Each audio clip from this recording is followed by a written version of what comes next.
Hi everybody, welcome to my third conversation today with my friend Dr. Catherine Fyans. It's looking very dark here. I hope it's not looking as dark from your end.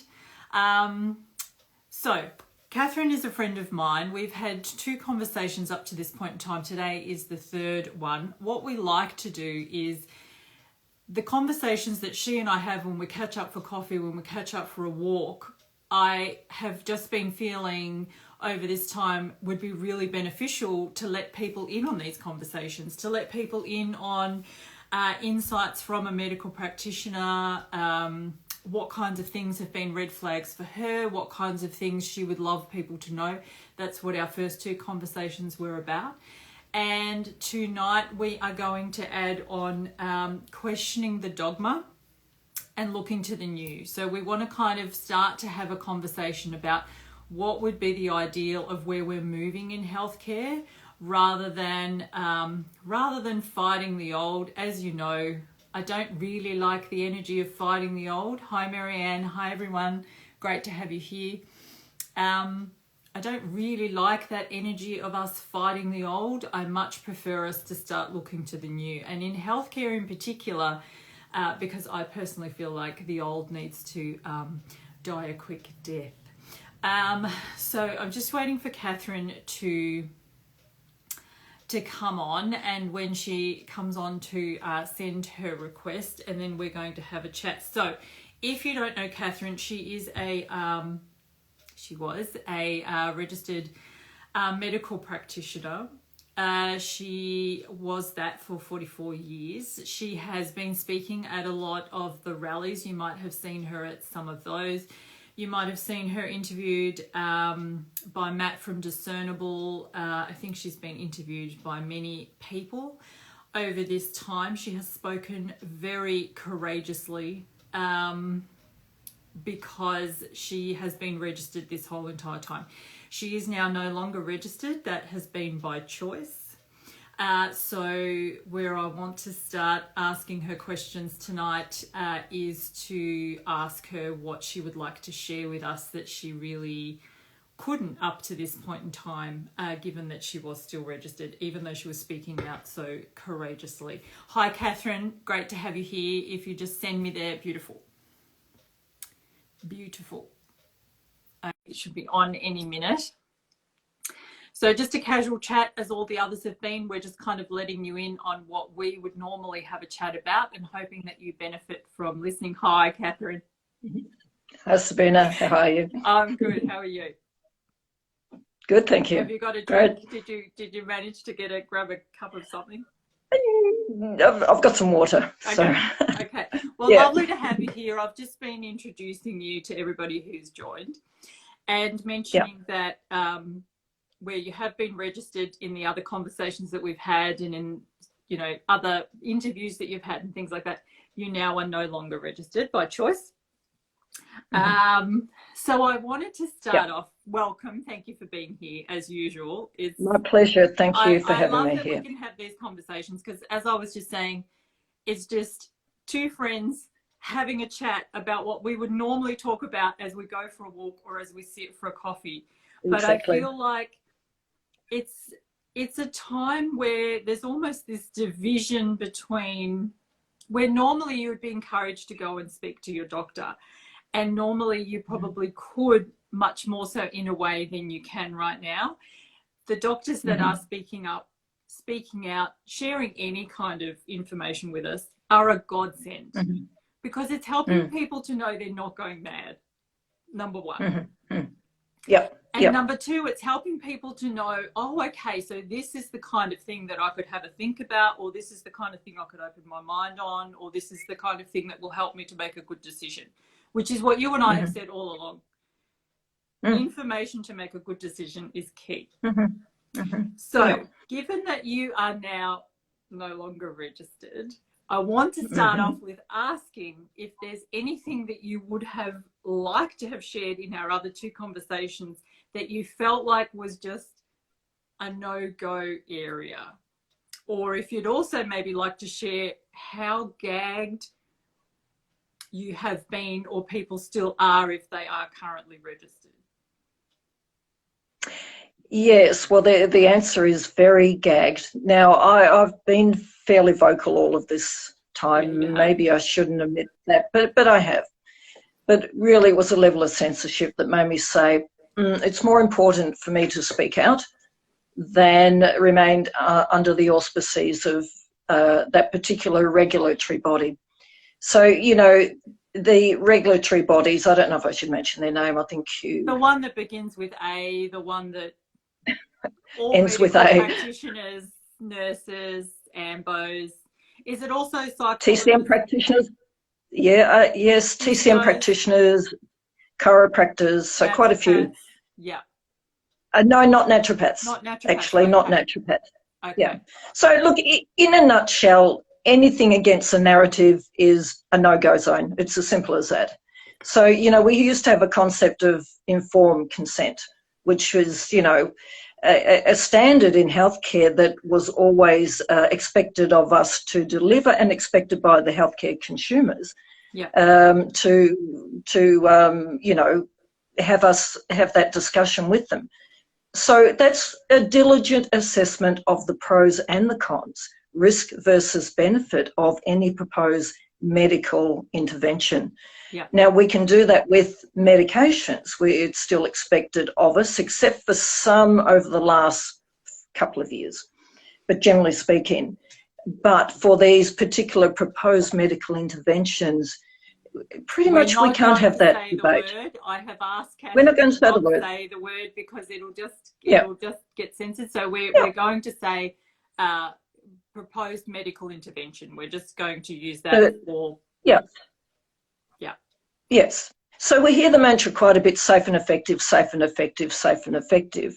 And a lot of people in their innocence and looking for a solution will believe that, and they will believe that these authorities, or the three-letter groups, you know, that control healthcare in this country and globally, they believe that they're putting out correct information. So, you know, if there's any debate, you know, the time of debate has long gone in healthcare. How were you actually gagged? What was actually the message that was coming from that regulatory body? Okay. So I don't have the statements in front of me, but the statements, we had periodic statements from these organisations, the one starting in A and ending in A, and the one starting in T and ending in A, the three-letter one. Yeah. So pretty much said that anything said against the rollout, if I can use that term, is pretty much not acceptable, but in the same breath they're saying, but follow the evidence-based science. Well, if we did follow the real science, not the industry science, or the government spiel, then that is not acceptable if it questions the rollout. Yes. So, you know, a lot of us have spent many, many hours looking at the science, and I certainly have, well over 2,000 hours. And, you know, I do appreciate that a lot of busy doctors just don't have that time. But a lot of us have spent a lot of time looking at that. But if it doesn't fit the narrative, it's pretty much summarily dismissed, as are the people who might, you know, try and bring that information to the light, including some world experts, I might add, who even the inventor of the mRNA vaccine technology is now a purveyor of misinformation. Yet Big Bird is an expert on so go figure. You've got kind of this people being encouraged to have a chat with their GP. Their GP is pretty much under a gag order to not say any of the cons about any treatments that are currently being suggested. So you've got... And it's not even in those words, like they wouldn't use the terminology gag, but they're just saying nothing against the narrative and follow the evidence-based science. But as I said, it's very questionable what is the evidence-based science. Yeah. Yes. And where I wanted people to know that was because a lot of people are still reliant on, well, I'm going to have a talk with my GP to find out what's right for me. Yeah. Which is a little bit difficult at this point in time. The other thing that you mentioned when we were chatting just before was exemptions. So did you want to have a quick mention about whether doctors are able to really write them at this point in time? It's getting more and more difficult, and the criteria are extraordinarily narrow regarding what will fulfil an exemption, and there's long-term and temporary. And I know a number of doctors who are being investigated by these regulatory bodies because they have been giving out some exemptions. And, you know, for what I would consider, I don't know all the ins and outs of their patients, of course, but, you know, there are some very valid reasons why people maybe should question at least the validity and safety of these proposed medical interventions. You know, what is being proposed is a one-size-fits-all sort of thing. Okay, everyone, and, you know, they're talking about everyone on the planet, including children, and my guess is soon to be younger children and babies, which is an enormous concern for me. I would imagine so it'll be it's included like, with the birth ones. It'll be included with Hep B and vitamin K. And, Oh, yeah. I mean, horrific, absolutely horrific. And, you know, I'll say it's a crime against humanity, in my opinion, because children, there's always exceptions, but children generally are very little affected. By these. So the aim is to get in a one of these devices, technologies, medical interventions, let's say, into every arm of every person on the planet. That's quite clear. So getting back to what I was saying, without looking at the individuals and is it appropriate for this individual? So, for example, if someone said, are you pro or anti-penicillin? Well, I would say, depends. You know, it depends on, one, is it needed? That's probably should be right at the top, okay? Is it needed, okay? That almost doesn't come into the argument officially for these other things. So is it needed? Is it appropriate? Is it safe? Does someone have an allergic reaction to it?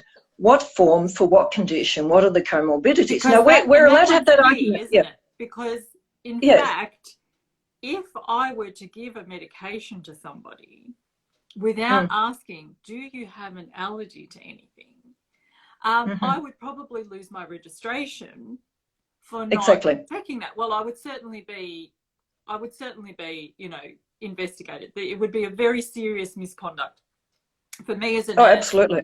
For you as a doctor, for us to give a medication without saying, are you allergic to anything? However, currently that does not seem to apply. No, and you know, we don't know because they're relatively new.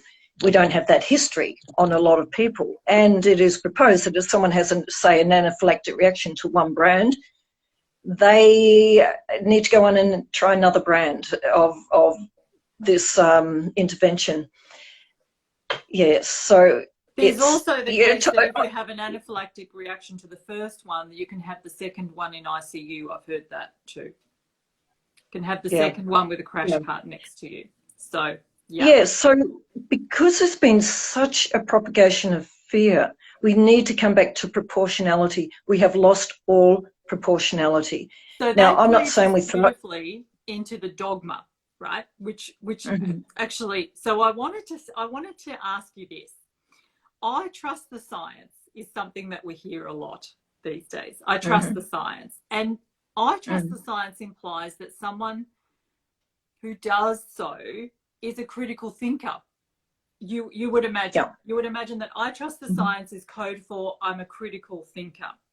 So I want to ask you, does the medical system, for you when you were doing your training, for you when you were a medical practitioner within that system, and of what you know of the system, does the medical system encourage critical thinking in your point of view? Well, I trained a long time ago, and medicine has evolved a lot over the 40 years I was practicing, very much so. And I think I'm very fortunate to have had those early days where it was more hands-on and, you know, it was quite different. So critical thinking, right now, I'd say it's generally speaking, I'm not talking for every person, it's at an all-time low. I think that's fairly evident. And this is not at all to blame individual practitioners, though there'll be variations, but it's looking at the overarching system under which those practitioners are forced to practice in a particular way, essentially. So critical thinking, I think, has diminished consistently and over for the someone years. that is a critical thinker right now, how would that be perceived, do you feel? Oh, as a radical heretic for some. Right. I mean, even now to talk about natural remedies, you know, nutrients that are safe, accessible, affordable, vitamin D, particularly zinc, etc. Yeah. Even to talk about those is censored and considered unacceptable, and it's quite remarkable. And there's so much research on these things. So again, it comes back to whose research you're looking at. So, you know, dogma is dogma. So it's as simple as that. So how did we get here? So you said when you were training, things were really different. When you were glad that you were in the system in a time when it was quite different to now. So what has changed over, say, your time, and how did we get to be here? What's your perspective on that? Well, look, I've always had a foot out of the system too. As you know, I've trained in other healthcare disciplines, including kinesiology. Not that I practice much of that, but it educated me, it informed me. So really I've had a foot in both worlds, which has been a great gift. And I've had a long time to view prevailing healthcare systems and healthcare consumer demands, most definitely, and particularly to observe the human psyche. So the way I see it in a nutshell, and I'm not a historian, is that it started in modern times, but probably way before this, about 100 years ago with the Flexner Report. So that was in 1910. So Abraham Flexner was an educational theorist, and he developed a report which I think was called something like Medical Education in the US and Canada, translated to Australia or Western natures, under the behest of John Rockefeller and Andrew Carnegie, interestingly. And that really started the patenting of medicines and the monetising of healthcare. And, you know, it also looking at the scientific model as the only valid model. And systematically, a lot of things that are natural or don't fit that scientific model, even though there's a lot of science on natural products, and there is, pretty much has been denigrated consistently. And it all ties in with the problem reaction solution model on which a lot of, certainly Western medicine, but a lot of modern healthcare is based. So that ties in nicely, and that's problem. You have a problem, or you'll get a problem, or your loved ones will get a problem. Reaction, usually fear, sometimes terror, as we have seen. Solution here, take this to get rid of the problem, or preferably buy this to get rid of the problem, which is an external agent, preferably artificial and laboratory produced. So that's been very much programmed into the psyche of healthcare practitioner and consumer, to say that we can only rely on something that is, you know, has a lot of science behind it and is artificially produced in the laboratory. And dare you question that? Yeah, it's a big no-no. So something where that came from before we created it in the lab. Dare you even question the, you know, the origin of the product? Yeah. Yes, and this has been very much programmed into the psyche, that we have to rely, we can't trust anything not scientifically based, even though a lot of things scientifically based are not so scientifically based. Yeah. So, and it's thought that anything that is not scientifically based is basically dangerous and quackery. And a lot of people think that, and you know, you hear all the time people saying, oh, throw that down the sink. You know, it's a lot of rubbish, you're wasting the money, vitamin C or whatever it is, which is not the case. So I call it magic bullet thinking, meaning that, okay, the saviour is going to be the one thing, the magic bullet, the one answer for everyone. And we see that, it's so evident with so many people that they're lining up like it's Christmas and they're jubilant because they're seeing that this external thing, you know, without looking at the data behind it, is going to save them.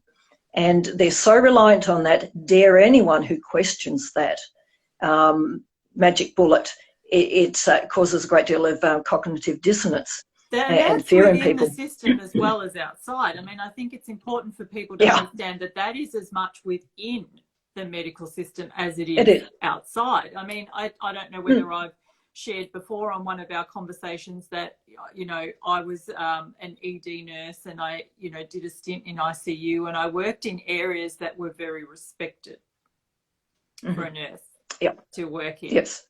And Yes. so when I did that, I was considered intelligent, and I was considered, you know, whatever. There was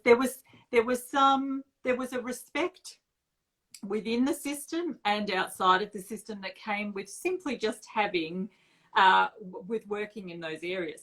Then when I studied kinesiology, somehow a lot of that respect and a lot of the intelligence, I don't know, the intelligence seemed to just sweep away overnight.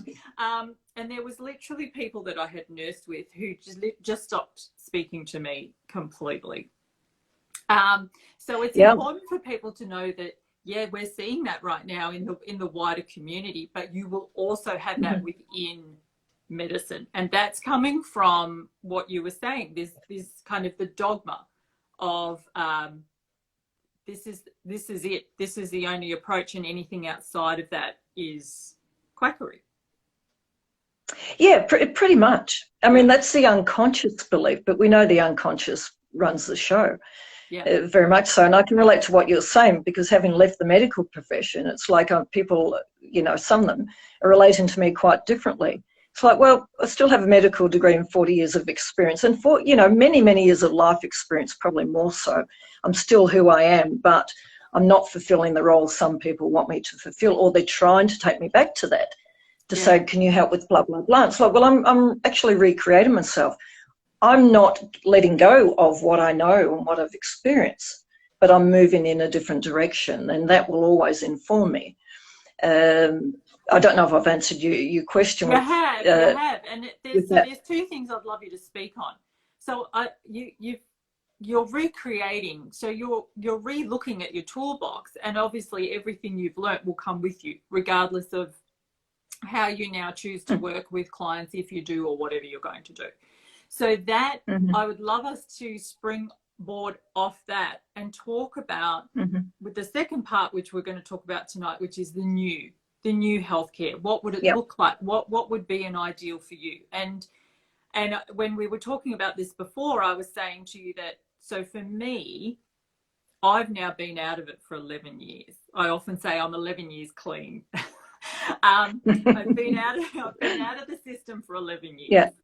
So I've had a really good look at it from the outside. I've had a good look at it from the outside, from the perspective of an ex-nurse and an ex sort of member of it.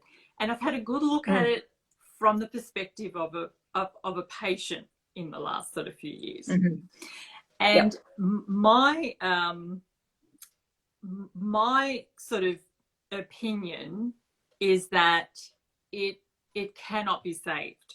In its current form, it is toxic and rotten to the core. And a lot of people get triggered when I say that. What do you really mean to be? I get a lot of nurses. And a lot of nurses get really triggered by that, and they say, "But it's not all bad." There are good people in a system that is undergoing an evolution. Yes. Let's put it that way. Yes, an evolution. Like burn the house down and get the good people and let them do what they love to do in a reimagined structure. And so I wanted to also ask you, what would be included in that, in your ideal? If you had a magical power and I said, okay, what would healthcare look like for you? What would it include? Yeah. And I'll just preempt that discussion with just some comments, because I tend to, you know, the way my brain works, it's overview all the time. I'm not, so firstly, we're going through, obviously, a massive crisis. Individually, everyone is affected by this, and globally. And we could say it's a dark night of the soul. And I do not use that term loosely, not at all. And the dark night of the soul is not for sissies at all. So firstly, congratulations for being on the planet right now, peoples. Okay. Yeah. You know, we need to be commended because it's tough. It's very tough. But we do not go through these situations without some fundamental changes happening. And the meaning of a crisis, you know, a crisis has meaning, it has a function. And that is to break down old systems, institutions, beliefs, attitudes, ways of being that no longer serve us. And they happen when we have ignored the previous cues to say, I think some change might be good here. We've outgrown this, and we have outgrown that system. We have. Yeah. So we're also creatures of habit, so we tend to hang on to the old. Okay, we have a deep fear of the new. So we will fight tooth and nail, some more than others, to hang on to the old system because we have unconsciously put our survival on it, and particularly the healthcare system, the medical system. So change is inevitable. It's going to happen. How it's going to happen, who knows? You know, I guess the kinder way would be it's a gradual transition because people will be terrified if they don't have that system that they feel their lives depend upon. But change is going to happen. I do believe the old system is going to collapse, okay? But how kindly we do it or not, and how long it will take, will it happen in my lifetime? I really don't know, but change is inevitable. So I think it was Buckminster Fuller who said, don't fight the old system, create the new system. Well, that's kind of, let's say, going through its evolution. Now, that's our job description as humans, is to evolve. You know, that's what we're meant to do, okay? Yeah. We're very resilient, we're very adaptable, and we are meant to evolve. And when we get kind of in a state of stagnation, I think we have with the healthcare system, if I may say, then a more dramatic change will happen to wake people up to say, that's not serving me now. And for a lot of us, we're having doors closed anyway to healthcare. A lot of us cannot, I mean, who would have thought? We'll call it medical apartheid because that's what it is. We're having doors closed to us anyway. So people are going to have to create other systems. Yeah. How is it going to look? I think it's firstly giving the ownership of one's health back to the individual rather than a system owning healthcare. I mean, that's a complete illusion that people have bought into, okay? Yeah. Yeah. And, you know, prevention, education, and the world I see is different healthcare disciplines working cooperatively together to contribute the best in an atmosphere of mutual respect and learning, you know, for the greatest benefit of the healthcare consumer and the people working in it as well. So why do we say Western medicine is better than South American shamanism? That's an assumption, you know, but is it? They're good at different things, maybe. We say that because of good marketing. Okay. Yeah. You know, because Western medicine has had really good, powerful marketing for a really long time. It sure has, particularly over the last 2 years, you might have noticed. You call it marketing, I'll call it propaganda, but anyway, we're talking about the same thing. Yeah. But, you know, the hubris, the arrogance of that these organisations think that they own healthcare. No one owns healthcare. No one owns anyone else's health. You know, that's that's the responsibility of the individual. So that illusion needs to be dismantled. And the other thing is looking at the meaning behind illness. Now, we want to prevent illness as best we can. We want people to have as long and healthy and productive or happy life. But when illness happens, we have assumed it's an aberration of nature, that it's nature being maligned. And I say nature doesn't get it wrong. We're just very good at misinterpreting it. So look at the meaning behind illness rather than just treating the symptoms and making it go away without looking at, well, why is it there? Beyond the biochemical level, I might add. I'm talking about mind-body level. Yeah. Why is it there, and what actually is it trying to teach us? And I think it was Carl Jung who said something like, we're not, to paraphrase, we're not so much meant to heal illnesses, but illnesses are actually meant to heal us. So I'm not suggesting people, you know, have illnesses and be unwell, not at all. But when they happen, we either work with it rather than making it the enemy. So, you know, it's like cancer. You fight cancer, go and fight cancer. And people do not like me saying this. They really don't. No. So you might get some comments. And yeah, we do what we can to heal it. Absolutely. But treating and healing are very different concepts. But it's two parts of the individual working against each other. You know, it's like it didn't drop in from the sky. Yes, there might be environmental factors that contributed, but it's one part of the body working against. So let's look at why it's there and what we can do, and really dealing with things at all these different levels. You know, the physical level obviously needs to be addressed and supported without doubt, but also the mind, body, and dare I say the spiritual level as well. Have we not seen such a perfect example of that at this time, with how much people are struggling mentally, how unwell people have been? And we have seen, without a shadow of a doubt, for anybody that still needed convincing, that the kinds of things that can make you sick are, oh, thank you, beautiful Yusra, the kinds of things that can make you sick are isolation, loneliness, lack of employment, lack of getting out into nature, you know, kids not being able to play. Are we not seeing such a powerful example right now of what constitutes healthcare? And that all of that is really, you know, what you just said, it's a holistic perspective, which mind, body, and spiritual health all play into that. Yes, and look, it's all part of the inversion, in my opinion, meaning that things are not what they seem. It's completely inverted. So all these directions, and I'm not saying they don't have their place sometimes for a limited time, but they're all anti-nature and anti-health. So let's say, can I use the word mask? I think you can.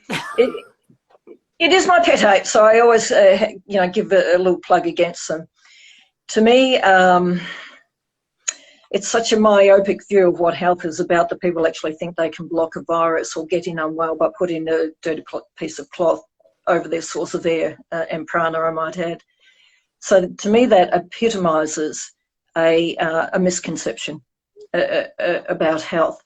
So there are some clinical situations where it might be appropriate, as you know, having worked in those areas. Yeah. But for the general healthy population, and now including children in Victoria, I think it's abhorrent. And the effect on the psyche concerns me, because it's giving the message we're vulnerable, we're unhealthy, we can't trust our immune systems, other people are dangerous, besides being quite dehumanising and grotesque. And they're a cult symbol as well, I might add, but that's a whole other discussion. It's telling the psyche we can't rely on our own bodies and health. And, you know, that goes into the unconscious mind, particularly in children, and that will affect the body and the physiology. If we think, I don't have an immune system that I can rely on, I tell you what, it will turn down. So I think it's doing the opposite to what people think it's doing, as are all fear-based directives. So health is not a product of fear. You know, and these strict... Our own knowledge, bypassing our own knowledge is... I just would love people to understand this. Bypassing our own knowledge is key in how we currently have healthcare set up. None of it allows for your own knowledge. So I'd love you to speak on what were some of your frustrations, say, as a general practitioner, because people watching would know the frustrations from a patient perspective. I'm not listened to, there's not enough time, they didn't really, I see a different person each time, you know, all the different things that people would say. Well, I would love you to share what were some of your frustrations that you had from your perspective in being able to actually provide the kind of healthcare that you would have liked to provide. How much does knowing play into like a consult? The patient's knowing, well, you know, it's it's their body, in my opinion, not mine, ever. Yeah, but not your So, ideal, what the system is set up for right now. yeah. Well, the main problem is what I call production line medicine. It's, people's problems don't fit into 10 or 20-minute snatches. It's as simple as that. It's time to skim off the surface stuff, okay? Maybe order a test or prescribe an antibiotic or do a referral. Now, I'm not saying there aren't doctors doing great work out there. We know there are. And it's not the system, it's the person at the end of the day. So I'm not trying to denigrate the people working in it. I'm just saying the overall system. The way it's set up, that quick timing, okay, I'm running late, okay, tell me blah, blah, blah, blah. You can't get to know, doctors get to know their patients over time, but you can't get to know someone in that quick time. You can tune in because actually anyone working in healthcare for long enough is very intuitive and is using that gut all the time. Whether they're actually listening to it, though, is the question, because you do get to know people very, very well. So often, though, we're overriding our intuition because we don't want to be sued, okay? Or if we're not sending someone off for a mammogram if they have a lump when we have an intuition it's nothing. You know what I mean? Yeah. So I don't know if I've ever answered your question. You have, and it's so interesting that you say often you override your intuition, because often so does the patient. Because the patient thinks, oh, I'm probably just being silly. I mean, so I'm not talking about like someone like me who has, that background and knows their own body and has the insight. I will come in with my intuition, and even I had that experience recently with the tooth. I did speak about it, where it was like, no, it won't be the tooth, and the tooth played a big part in my health. So you can still, but the average person that is fully reliant in those, and you're saying 20 minutes, I mean, most GPs, and I think that is a choice. They do get a choice, but a lot of GPs will have, 10-minute consults.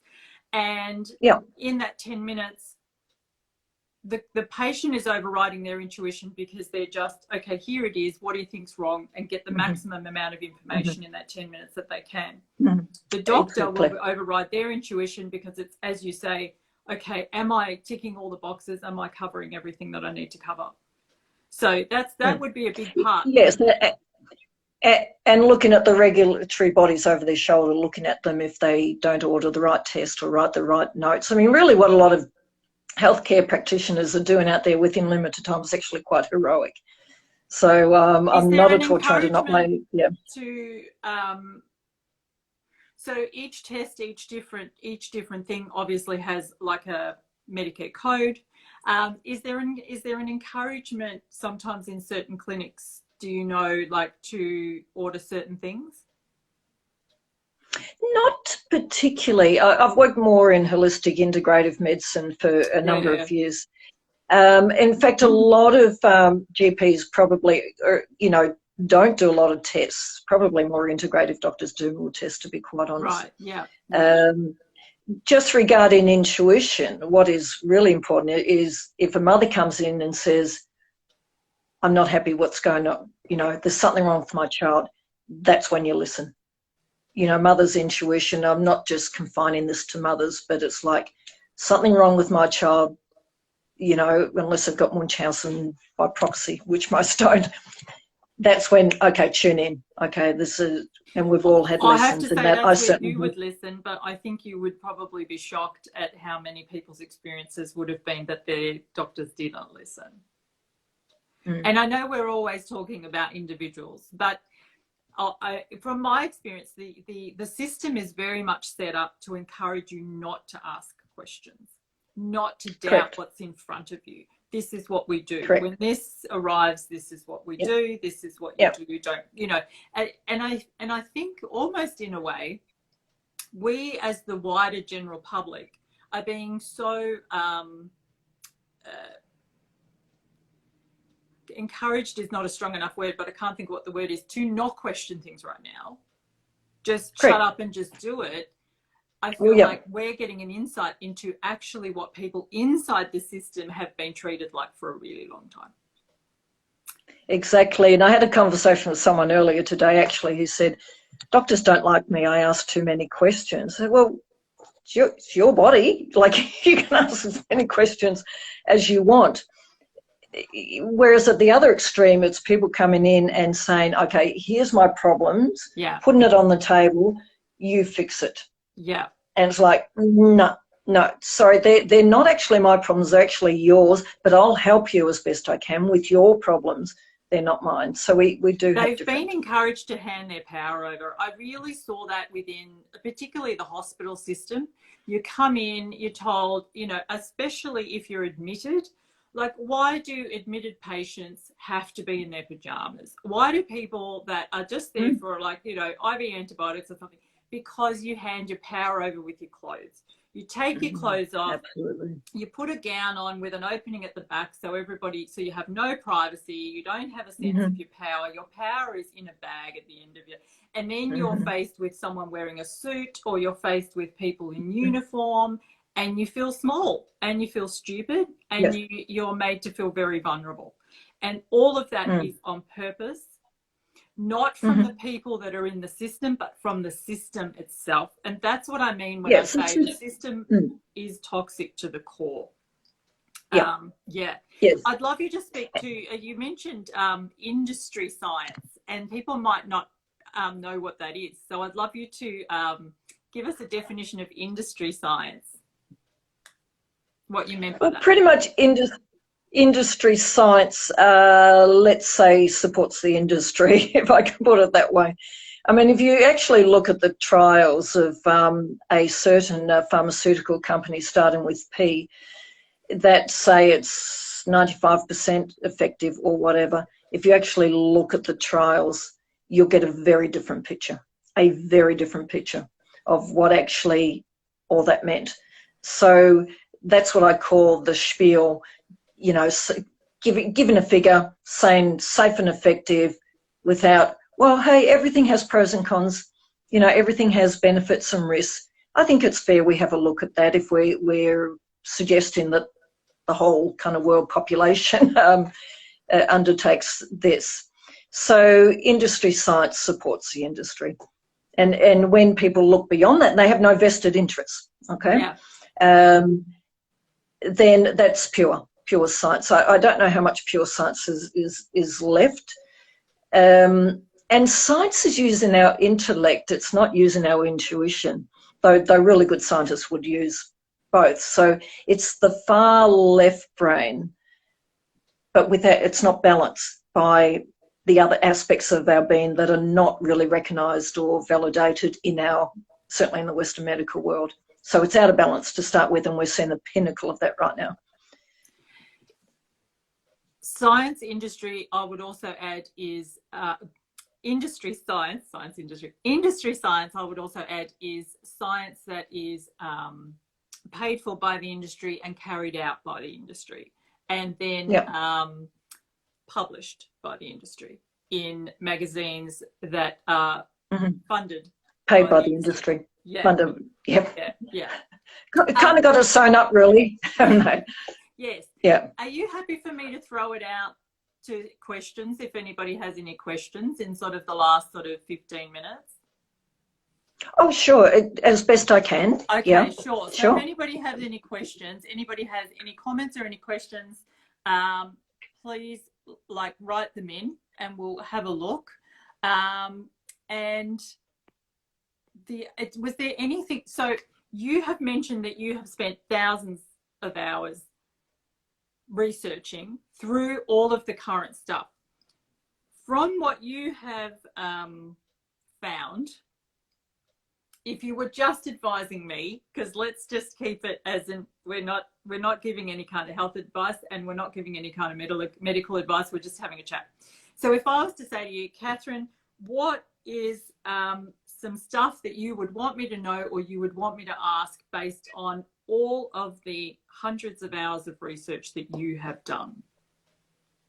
Yeah, and I'm not at all a researcher, and I wouldn't have been doing a lot of this in the past, but because, you know, a lot of this, we want to see what's going on. There's a lot out there. It takes a lot of time, and I've kind of eased off on it now because bit over it, to be quite honest. Because I every will time we continue talk, to do I that. say to you, don't worry about the book. You know enough. Yeah, I know enough. I know enough. So the question was, what would I tell you? Well, firstly, it's always, do you need it? You know, is there a need? Is there a need? Because that hardly is coming into the conversation. And many people, because of the continual fear-based, 24/7 propaganda, and it is propaganda, it's actually brainwashing. I mean, hearing a message 24/7 constantly, that is brainwashing. A lot of people, at least unconsciously, think they'll die if they get a virus. Okay, now we know sadly some people do and have. And, sadly that's a part of life, and I'm not suggesting we don't look after people as best we can. But a lot of people have a disproportionate idea of actually what could happen to them. Yes. So, yes, look at that firstly before even getting into, you're talking about medical interventions. What is your risk, and what can you do to maintain your health in a good, robust way that will also support a good, healthy immune system? Yeah. So, because it's been going on for a long time now. Yeah. It's almost 2 years. That's plenty of time to work on our health. Yeah. So that's where I would start before even thinking of different interventions. And then you'd want a good, balanced discussion as best we can, and no one has a complete full picture of this. What are the risks and what are the potential benefits?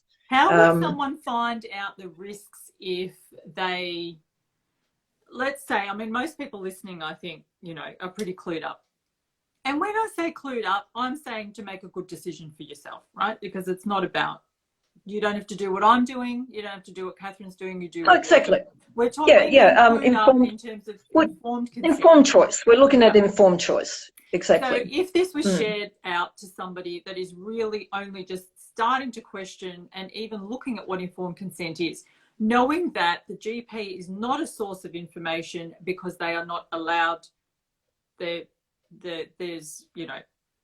the gagging of medical people in general, speaking out about where could they go to get to make an informed consent? What would be your suggestion? The average person, knowing that Google is not going to be the source to go to, where would you suggest? Where have you found good stuff? Well, I mean, multiple sources. I mean, I looked at a lot of the American frontline doctors material. There's a huge number of organisations. Where are they these days, Catherine?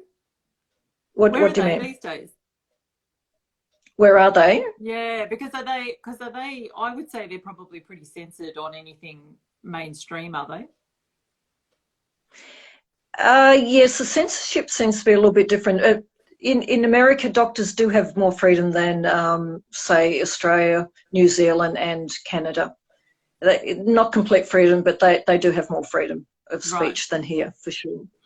I mean, there's a number of organisations in Australia. I'm not sure if I should mention names or not because of different organisations. I've given... Because it will be mentioning the word we can't mention. So maybe that's something we could get together and make a list of. You mean, or Oh yeah, I wouldn't necessarily go there. Okay. Yeah. Why don't we make a list? Okay, because it might be good. So with the one starting with T. They're basically being paid by the industry they're trying to regulate. So there's potential. I'll just say potential for vested interest. You want to look at organisations that are not in cahoots with other organisations or being paid by the industry, essentially. And we know the mainstream media is being paid by a lot of these industries, so the information is quite biased. So Manda is saying, I'm on the American Frontline Doctors mailing list. That's great. So Manda, are they just on AmericanFrontlineDoctors.com or something like that? Would you mind putting if there's Children's Health Defence. Yeah. And that's one with Robert F. Kennedy Jr. Yeah. Yes, and he's an exceptionally well-informed He is. man. Actually, he's just written a new book about a doctor whose name starts with F, some very interesting It information has. about that man. Yeah, Yeah. Yeah. yeah, yeah. So Children's Health Defence. There's a few organisations in Australia. I'd have to mention Yeah, the word to let mention me the know them and I'll organisation. add them in the comments We'll section do later that. on when We'll I do do it. that. Now, there was a question. Okay. I'm going to put it to you, Catherine, and I'll see if you want to answer it. Totally up to you. If you don't, you just let me know. Yeah. So the question was, do you think this is the mark of the beast or a precursor to it, spiritually speaking? Now, you do not have to speak on anything spiritually if you don't want to, because that's not like what we had spoken about. But I didn't. Yeah, and yes, and I can't pretend to have any expertise in that area. Is there something bigger going on? I do believe so. Let's just put it in those terms. Yeah. Yeah. Okay. Yeah. Let's say, is this only about health? I don't think so. Not yet. Yeah. Yeah. I don't think so. Yeah. Mm-hmm. And thank you, So, Nancy, for sharing that address. That's great. Yeah.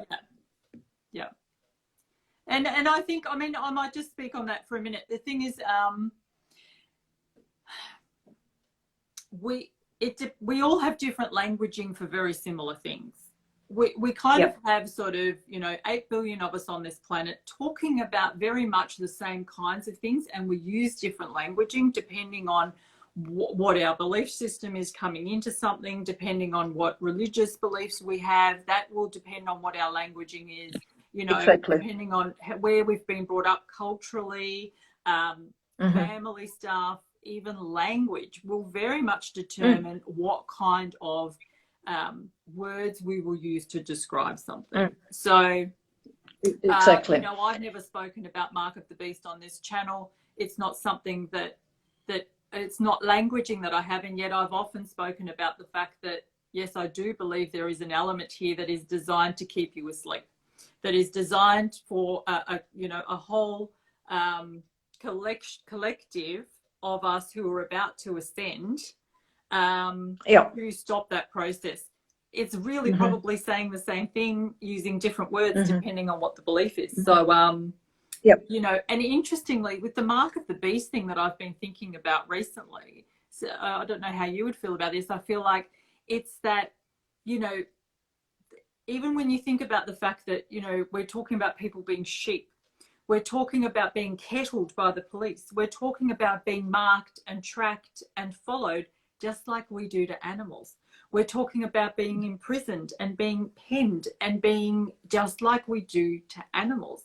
And when I think more and more about the Mark of the Beast, I've had more insights about the fact that this is how we have treated the beast on this planet. And then there is an element above us that would like to treat us in the same way, possibly designed purely to get us to wake up and stop treating any living being on the planet in that way. Because the last time you and I went for a walk, I was saying to you, I am as distressed seeing how we treat the babies of animals and that we eat them, as other people are distressed at various other things going on in this world that talk about the same kind of thing. So I actually don't see a difference between those two. Yes, and to put it in spiritual terms, I suppose, is it exactly, is Johnny, it karmic? Dehumanization, Sorry, Catherine. Yeah, is it karmic? And I might have mentioned, Sabina, that I've had a tiny little wee taste of what apartheid feels like, and I can't, tiny wee taste. That's all. Yeah. Medical apartheid I'm talking about, and it's like, oh, okay, I'm refused service. Interesting. At a number of places I might add, and it's like, oh, why not me? Out of the context of what we're talking about. Just that energy. Why? I'm not suggesting anyone should be subject to that, but it's saying the gift for me is that, oh, okay, now I've got a better appreciation of what many people have endured throughout the ages.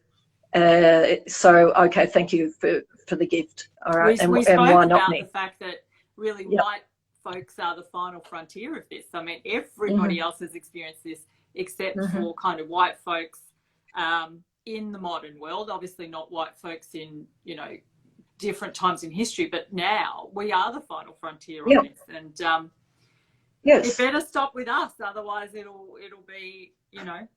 Yeah. Yeah.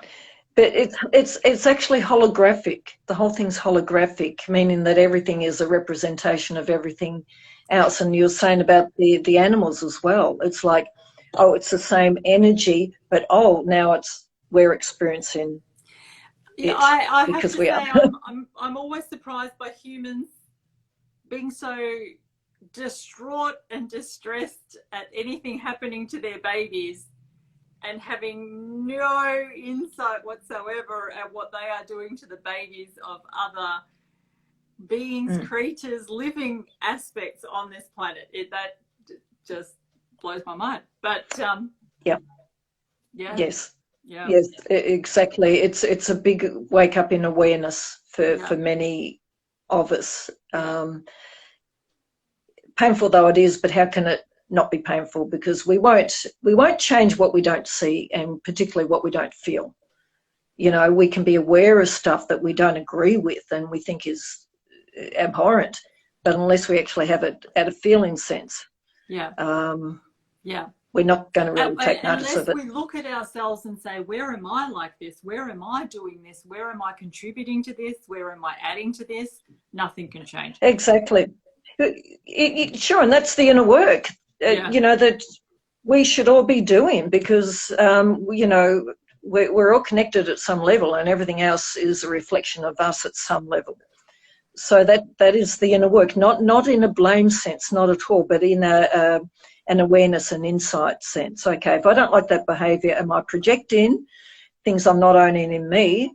And where do I need to look in myself to see where I'm doing that somewhere else in life? And the shocking thing is, often find something. We're all doing it somewhere, yeah. So, Catherine, we're nearly at the hour, and I want to keep it to an hour because sometimes it doesn't save if you go over. Okay. I want to open it to you and just say, is there any kind of last words that you want to share with us? Oh, goodness. Make it profound. No pressure. Well, I think the central lesson is, you know, personal sovereignty versus control. So that's I think there's always central lessons beyond the circumstances. So we know the health is the you know, that's the ostensibly what it's about, but it's way beyond that. Yeah. And it's handing over our power to, in almost like a childlike way for a lot of people, to the parent-like authorities that will make it all better, and saying, okay, we've got to grow up now and take responsibility back. That doesn't mean we don't have assistance and care from other people, but with you know, with freedom comes great responsibility. That's the paradox. I love that so personal, much. Yeah. And I think, I mean, we had already, before I'm even thanking you for today, we did already speak about possibly doing another one where we spoke about going into more sort of vibrational medicine and really like, you know, what real healthcare would look like. And exactly. We need to grow up and take responsibility. I've written that down because I love it. It's how I approach my client work. It's how the future of anything needs to look if we're going to survive on this planet. So if you're happy to, I'd love to pick up from there and do a full. Absolutely. I'd be very happy to. All right. Well, for sure. Thank you so much, Catherine. I really appreciate your time. My pleasure, Sabina. I enjoyed it very much. Thank you. And likewise. I'm sure very much appreciated. Thank you for your insights. And again, thank you for always sharing courageously. Pleasure, and thank you for yours. Okay. All right. Okay. Bye. See you. Bye. I'm not even sure how to leave this. There's a little cross on the right-hand side. There's a little cross at the top. Yeah. Yeah. Not so techie people, as you might notice. Yeah. Okay. Chat again soon. Okay, see you, Sabina. Bye. All right, everybody. So I'm going to stop this now. I'm going to save it so that it stays to an hour. Thanks, everybody, for joining. And there is a part 1 and part 2, but you don't have to watch them in any kind of order. Catherine has joined me twice in the past where we've just chatted about various things. Again, I appreciate her time. I appreciate your time too. And thank you for joining, and thank you for your comments. I'm going to ask her where she suggests that people could do some more research if they want to. And also, let's pick up next time with we need to grow up and take responsibility when it comes to our healthcare. Great.